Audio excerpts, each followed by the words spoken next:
Good morning and welcome back to Margin. This morning we're going to talk about how much you should be putting away into savings on a regular basis. This is part one of a two-part series, so let's jump right into it.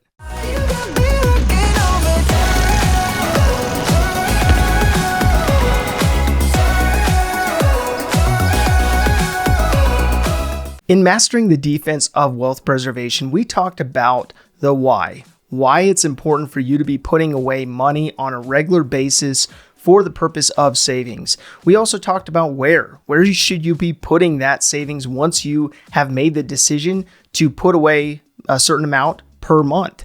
And today I just really wanted to jump into how much should you be putting away? How much should you be allocating to those savings accounts on a regular basis? When trying to figure out how much you should be saving, oftentimes I recommend that people look at their exposure, the amount of exposure that they have in the event of a layoff, in the event of a job loss of some kind, or some medical emergency, and seeing how much of an impact having a period of time where there's no income coming in would actually have on their personal finances. So oftentimes with this, you may have someone who is single and has lower exposure than someone who has a family because of the costs of that household and maintaining those lifestyles. So with that, you'll have to look at your personal finances and see how much exposure you have, how much risk you have in the event of going for a period of time without income. In the most recent report by the Federal Reserve Bank of St. Louis, they basically told us that Americans have a savings rate at about 13.7%. This is abnormal with the volatility of the last year, but what that tells us is that people are saving more than they typically do. I assume that this will level back out and we will continue to see a leveling off of savings as we move on, barring any other major events occurring, of course. But with that, people are not really saving a great deal of their incomes. They are not necessarily putting away money for a rainy day fund on a regular basis. So with that, they may be saving more in this time because it's a little bit more volatile. But when you are looking at the trajectory, when you are looking at the historical reference of people's savings rates, they're not very impressive. And oftentimes, unfortunately, people don't have much in savings to be able to cover any kind of unexpected event like a health event or some kind of job layoff or job loss of some kind. So the typical savings rate that I see recommended on a regular basis is between 10 to 15%. With that, though, that may be enough. It may not be enough based on your income level, based on your costs in regards to your living expenses. But at least it gives you a starting point of per se. So how I would recommend that you look at this is look at your plan to spend, look at your budget, see how much leeway you have in your budget as it sits right now. So what's the difference between what is coming in as your income and what is going back out as your expenses?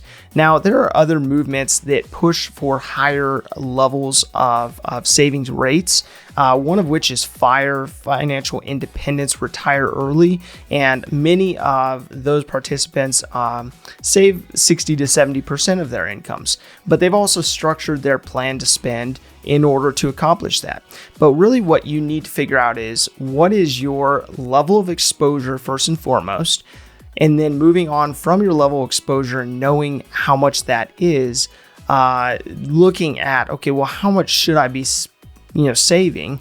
And how do I need to adjust my budget accordingly? Now, I believe step one for most people is to set aside about $500 for a emergency fund. Now, that's only a starting point, and as you build up that savings, it'll turn into a rainy day fund of sorts, which will cover your baseline expenses in the event of a job loss or a health issue or something like that. But this is a good starting point, and usually it's a lot easier for people to obtain $500 through selling something or building it into their budget over a certain number of months.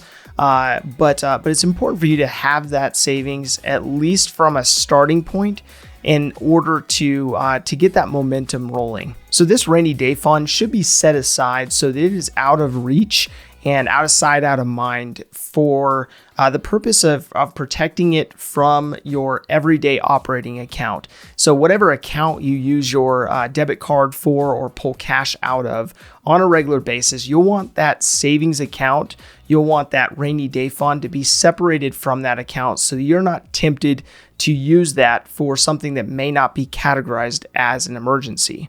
Now, with that, it's important to also try to find some account that is at least protecting you to some degree against inflation. Now, inflation as of this year, according to Kiplinger, is set at about 2.2%. Now, with that, that basically means that if you had $100 and at the beginning of this year in January, by the end of this year, that money would only go as far as to cover 98% of what it did at the beginning of the year. So with that, you'll want to be mindful about trying to utilize a savings account that at least keeps up with inflation. Now, that is really challenging to do this day and age.